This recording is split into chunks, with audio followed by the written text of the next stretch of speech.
Joining me now is New Jersey Congressman Jeff Van Drew. He is a member of the House Judiciary and Transportation Committees. Congressman, good morning. Your initial thoughts on what we learned yesterday from Devon Archer. We don't have the transcript, but we certainly have commentary coming out of that committee hearing yesterday, sir. Absolutely. Good morning, Cheryl. Let me tell you, Joe Biden was the merchandise and Hunter Biden was the salesman. Whether it was actually removing the prosecutor in Ukraine because that prosecutor was going after Burisma. Burisma wouldn't have survived the investigation, so it was paramount they get that done. He is using public policy. He's using the power, and when I say he, I mean the president, the power of the United States and the influence of the United States to actually help other foreign countries, whether it be China, in some cases even Russia. He was meeting with oligarchs, and certainly here with Ukraine. It is time for an impeachment inquiry. I don't want to wait anymore. We have enough, and the impeachment inquiry will give us the ability to have more intense investigation. It gives the investigatory bodies, namely the Judiciary Committee that I sit on, more power. We've waited long enough. At least let's do the inquiry. This is a tangled web of lies. And by the way, Hunter Biden shouldn't have been registered as a foreign agent, and he wasn't with all that he was doing.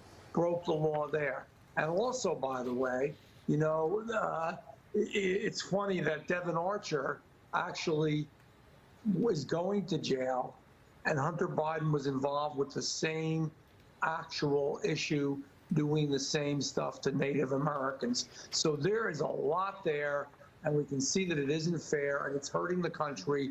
And I think when you talk about treason, I think this is literally rising up to the level of treason. We've had enough. I've had enough. Okay, Congressman, I do want to move on. There's a couple more things I do want to get to, because there is two sides. There's two opinions as to what Devon Archer presented to the committee yesterday. On the other side of this is New York Congressman Dan Goldman. He is dismissing Archer's testimony. He claims it did not prove that Joe Biden was a part of Hunter's business dealings. Watch this.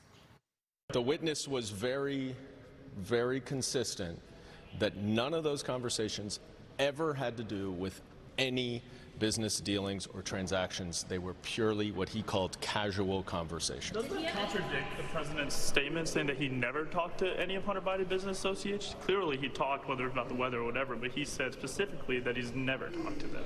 Doesn't this contradict them? I don't know what his comment is, and if we're gonna, well, I don't think that's what he said. Okay, your response, Congressman. There again, we're getting two different sides to what was heard yesterday, and we don't have the transcripts, so we can't read the testimony ourselves.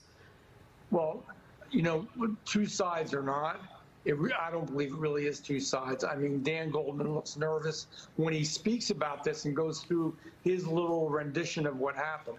People don't meet over 20 times, a dozen times, just because they want to talk about the weather. I don't know about you. You can only talk about the weather for a few minutes. I mean, that's nonsense. We're not morons. The American people aren't morons. And quite frankly, if Dan Goldman ever wants to go one-on-one in a debate over this, I'm more than happy to do it. I trust Jim Comer. I trust, you know, the chairman of Judiciary.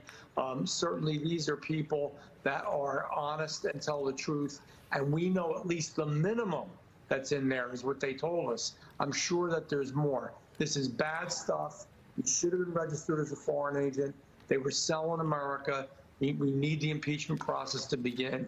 And Dan Goldman's not telling the truth. He's a shill for Joe Biden. Okay. Real quick, I just want to say your former colleague, Doug Collins, is on set with me here in New York today. And, Doug, I want to bring you into this discussion because you've been nodding your head listening to the congressman. Hey, Congressman, good morning. I think one of the interesting things it's interesting to point out here is Goldman was actually the attack dog for Adam Schiff when we did the impeachment in 2019.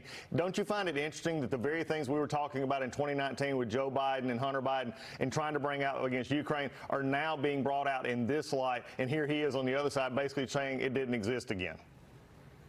Oh, absolutely. It's totally 100% hypocritical. And I really am. I mean, I've had a belly full of this stuff.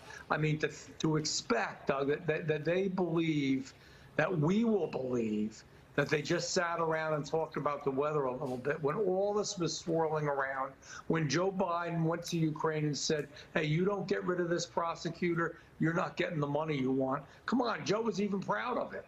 I mean, we know it's there. We know that they're tangled up in a weave of lie and a web of lies that gets thicker and thicker, and they're going to get all caught up in it. But I think we need the enhanced power now of moving forward with an impeachment inquiry. It is time. It's enough. We have to be a little tough about this. We can't be weak-kneed as Republicans. Congressman Jeff Van Drew, it's always good to have you on the program. Thank you for weighing in on this developing story this morning. Thanks, and it's great to see my former colleague. He looks better than ever. No way. I think he agrees with you on that. No. You're the best, man. See ya. All right. Well, thank you, Congressman. We are just getting started this morning. Coming up.